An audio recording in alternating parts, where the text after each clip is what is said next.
Kali ini saya akan menjelaskan hal apa yang bisa dilakukan untuk memenangkan motif ekonomi di masa-masa sulit seperti ini atau pandemi COVID-19. Menyikapi kasus COVID-19, maka berbagai kebijakan mulai dimunculkan, mulai dari penerapan work from home, physical distancing, sampai diberlakukannya PSBB atau pembatasan sosial berskala besar.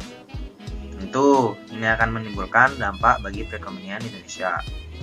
Dampak dari penyebaran virus corona terjadi di berbagai bidang, baik di sektor real dan bursa saham. Dan yang paling dirasakan berat terhadap perekonomian secara global di Indonesia, di mana mengalami perlambatan pertumbuhan. Menurut Menteri Keuangan Sri Mulyani, apabila COVID-19 bisa segera tertangani, maka pertumbuhan ekonomi masih di atas 4%. Tetapi pemerintah juga harus bersiap apabila pandemik ini masih bertahan 3-6 bulan lagi.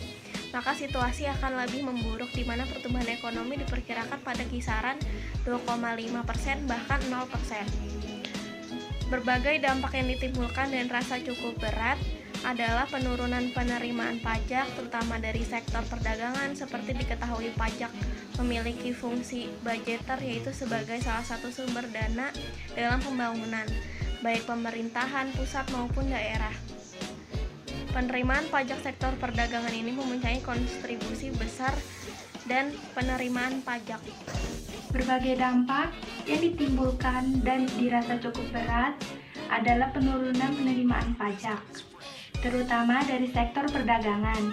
Seperti diketahui, pajak memiliki fungsi budgeter, yaitu sebagai salah satu sumber dana dalam pembangunan, baik pemerintahan pusat maupun daerah. Penerimaan pajak sektor perdagangan ini mempunyai kontribusi besar dalam penerimaan pajak. Dengan ekonomi syariah dalam mewujudkan motif ekonomi.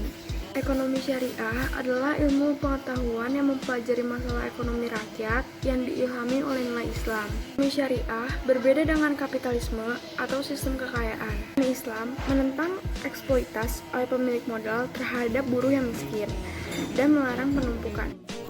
Selain itu, ekonomi dalam kacamata Islam merupakan tuntutan kehidupan sekaligus anjuran yang dimiliki dimensi ibadah yang teraplikasi dalam etika dan moral syariah Islam. Ekonomi syariah menentukan 4 sifat, antara lain kesatuan, keseimbangan, kebebasan, dan tanggung jawab. Ekonomi Islam bertujuan untuk memberikan keselarasan bagi kehidupan manusia di dunia. Esensi proses ekonomi Islam adalah pemenuhan kebutuhan masyarakat berlandaskan nilai-nilai Islam guna mencapai tujuan agama.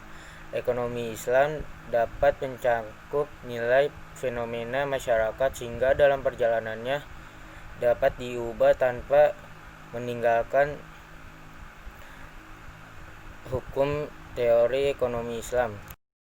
Sekian dari kami, kelompok 4. Wassalamualaikum warahmatullahi wabarakatuh.